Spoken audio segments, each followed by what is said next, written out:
Prepping for your first international motorcycle adventure can be daunting, but it doesn't have to be. Welcome to part 2 of World Ready. In this series, I'm walking you through every stage of the process, from mindset and money, and things like bike prep and what to do when things go wrong.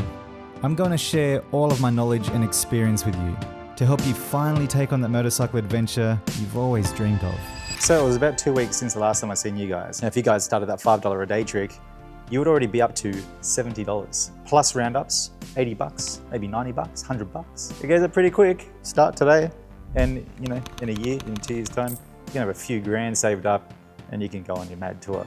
Anyway, let's get into apps. I use 4 apps usually when I'm planning a tour: Google Maps, Waze, Moto, and Gaia Maps. Each have their own benefit, and I use them depending on what I'm sort of doing. Let me run you through it. Google Maps is great for general use, finding food, accommodation, and seeing the ratings of the food and accommodation as well. Also looking at images of routes that you want to travel on, conditions of the road through the images as well as the accommodation and the food joints. For a live traffic feed, and for also location sharing. If you're riding with a group of people and you don't want to lose them, you can just see where they are. It's perfect.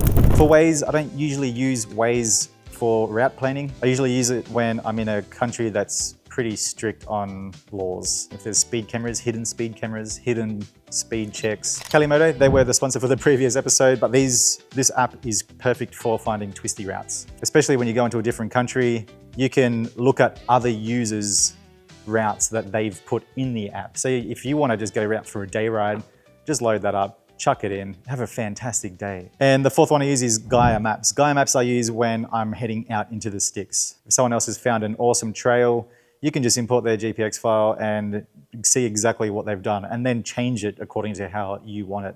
You can download large sections of maps that are super, super detailed. So when you're out there, you can still create a route, even if you have no reception whatsoever, and then follow your arrow. You just don't get lost. It's so good. You can put breadcrumbs in so that it just records the path that you're taking, shows weather, shows topography, shows a whole bunch of stuff. It's an app designed for explorers. When I arrive to a country, I always pick myself up a paper map. I think it's for the obvious reason.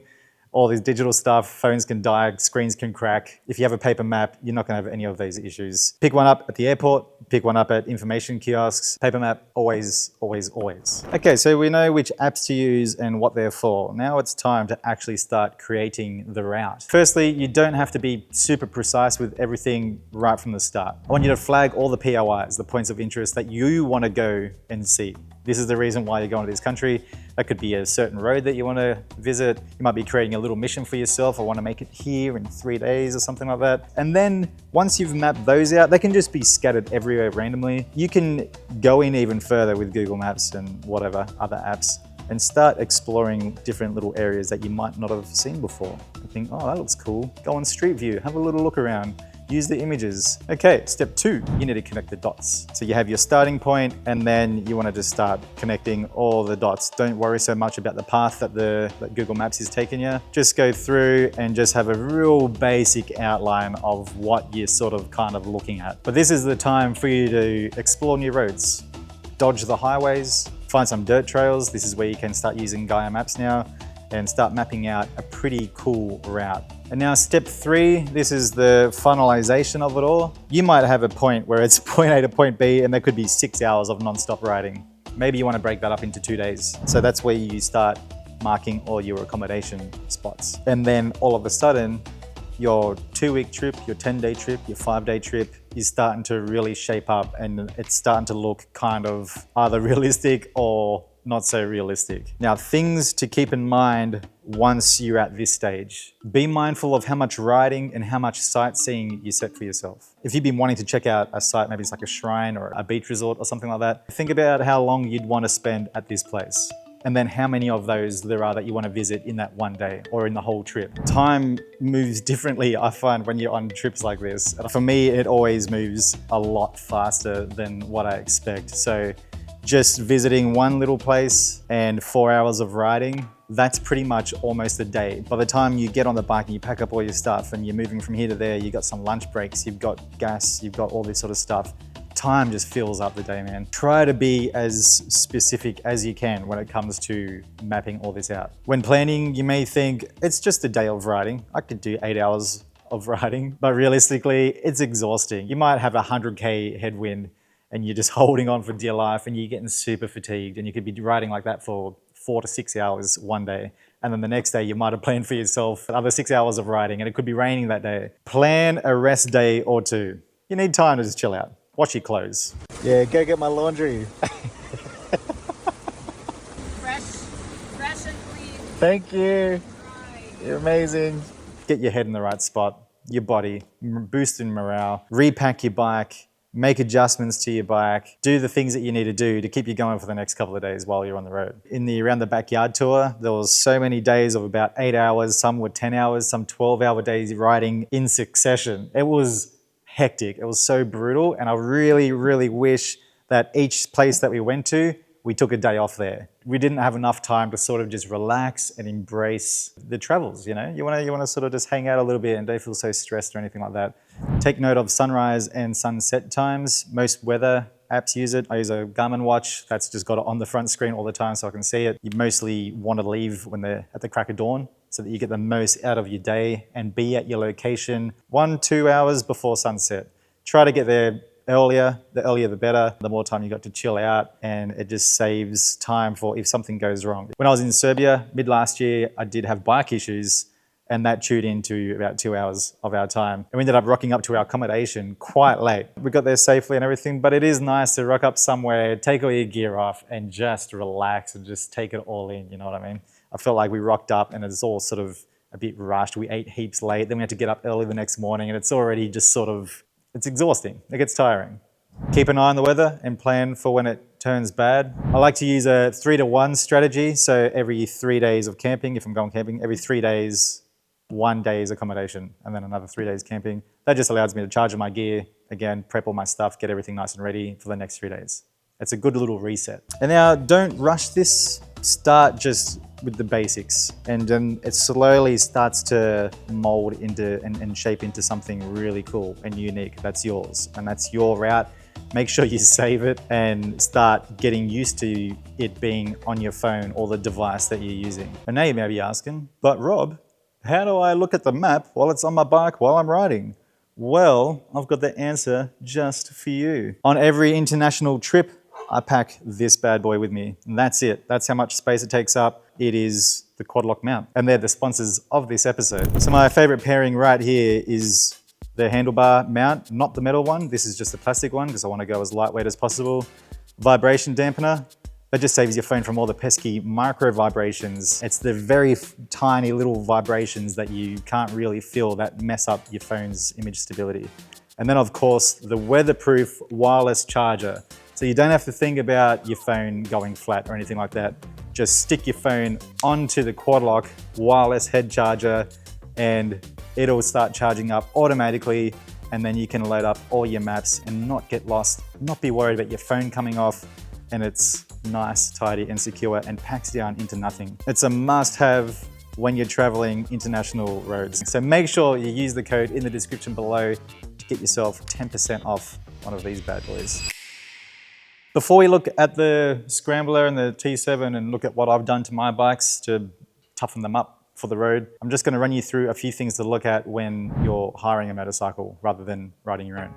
First, when you're choosing a motorcycle, make sure you choose one that's suitable for you. Are you doing road tarmac stuff? Do you want a big old Harley? Do you want a sports bike for some reason? Once you've chosen your bike, make sure there's a suitable luggage system for you to put all your stuff in, obviously. Most rental companies have luggage options for you there, so you can opt to have that already pre-mounted to your bike. So you just rock up, happy days. And don't worry, we'll look at what to pack and how to pack in the next episode. Ask the company some questions. When was the last service date? How old's the bike? How many kilometers does the bike have? Stuff like that. Let them know where you're going to be taking it and what sort of riding you're going to be doing. So just so that they've got an idea that that bike needs to be in tip-top shape for you. And make sure you have insurance as well, that you've organized it for yourself and for the bike too, just in case. It's a good peace of mind as well. I always get insurance because, man, if you just don't, ugh. Ugh. Make sure everything works as it should. Listen to the bike idle. It should be relatively smooth. Blip the throttle. Just pop, pop. Is it responsive? Does it feel like it's ready to go? Or does it just die on you. Do all this stuff while you're at the rental place so that they can see this as well. Check chain tension and sprocket wear. Have a really quick look over the wiring loom. If the bike looks like it's done some kilometers, have a look at any wear spots on the opposite side of the wiring loom, because if that's starting to wear through onto the chassis, you're gonna get some dead shorts, man. You're gonna start popping fuses everywhere and you'll be scratching your head for damn ages. And for that, know how to access the battery and the fuse compartment. Sometimes the luggage can lock that down so you can't access it unless you've got all the right tool bits. Take photos of every angle of the bike, every little scratch that you see, all that sort of stuff before you leave the rental joint. That's your safeguard. So that if they come back saying, this wasn't here before, you can go, yes, it was. When you head out on your first ride, or even if you want to test ride it before doing all the finalizing everything, if you want to say, I just want to take this around the block for a second, just to make sure it feels fine. You want to feel the brakes, feel for any strange vibrations, handlebars doing weird stuff. See the wobble of my handlebars? I think one of my little balancing balls that are on the spokes, I think one of those came off. Clunking noises, do a safe brake test, hit the anchors, make sure the ABS, everything works as it should. When you turn ABS off, have a feel that the rear end is locks up. And if there's ABS on the front, or do your research, just make sure everything's working as it should, functionality wise. Go through the whole dash menu, have a little navigate, work out how the dash works, ask the guy while you're there to give you a walkthrough. And then once you've taken the bike, you can adjust your tire pressures and adjust the handlebars, and you're gonna be spending a lot of time on the road on this bike. Even the brake and the gear levers, if you've got a quick shift, your boot starts hitting it, you're gonna get some weird jolty stuff happening. The fuel cap, there's nothing worse when you rock up to a gas station, you're just like, how do I open this thing? Bikes like the F900 GS, because it's all by fob, you've got a certain amount of time from when you turn the bike off that fuel cap will lock. So if you leave it for 30 seconds, this is gonna lock, and then you try to open, you're like, what the hell's going on? So just make sure you know how to do it. This is my Triumph Street Scrambler. I bought this brand new back in 2018. And obviously it didn't look like this. There are quite a few modifications, and most of which are for a purpose. When I did my 5,000 kilometer ride around New South Wales on my Around the Backyard tour, I built this so that it can withstand the conditions that are out there. I kind of wanted to prove that you can go touring and have a damn ball on whatever bike. You just got to prep it a little bit. So I'm going to run you through what I've done to the Scrambler, a little bit on the T7 as well, just to get it world ready. So because I knew that I was going to be taking this thing off-road quite a bit, first thing was to upgrade were the tires. Now at the time I was rocking the Pirelli Scorpio and Rally STRs. If I knew how not good they were in mud, I would have gone something like this. So these are Shinko E804 805s on the front and rear. Nice, chunky, aggressive, great on the road. Can't go too hectic on the corners, but they're a great tire. It gets me out of trouble. Put a nice big LED headlight. Out here we have kangaroos that hop around everywhere and they can kill you. So being able to see everything was a must. I even had little spotlights down here. They're all from Steady Lights. On the T7, I've got the Lone Rider Moto lights on there, and these things are incredible. They're literally like the sun. It's so nice being able to ride on a super dark country road, hit those bad boys, and it just lights up everything. So seeing is very important. So highly recommend headlight upgrade. Moving up, I did have a windshield from, I think it was from Dart. So windshields do help with fatigue, man. Get that wind off your chest, out of your face. Try to get it as over your helmet as possible, and that'll help with your fatigue. You won't feel so exhausted after a super long ride. The Dart one helped a little bit, but it wasn't crazy. There was still a lot of wind. We did a lot of straight road riding. It's very straight in the outback of Australia. Moving forward to the handlebars, I've got some nice, delicious bark busters on here. Bark busters are great, not only for protection of your handlebars and everything when you drop your bike, and I did say when, but for wind protection as well. And if you're riding in the cold, you can get the big ones. I've got them on the T7, and they wrap around quite a lot more, and they just protects your whole hand from all the wind. I put heated grips on both this and the T7. Heated grips are a damn game changer.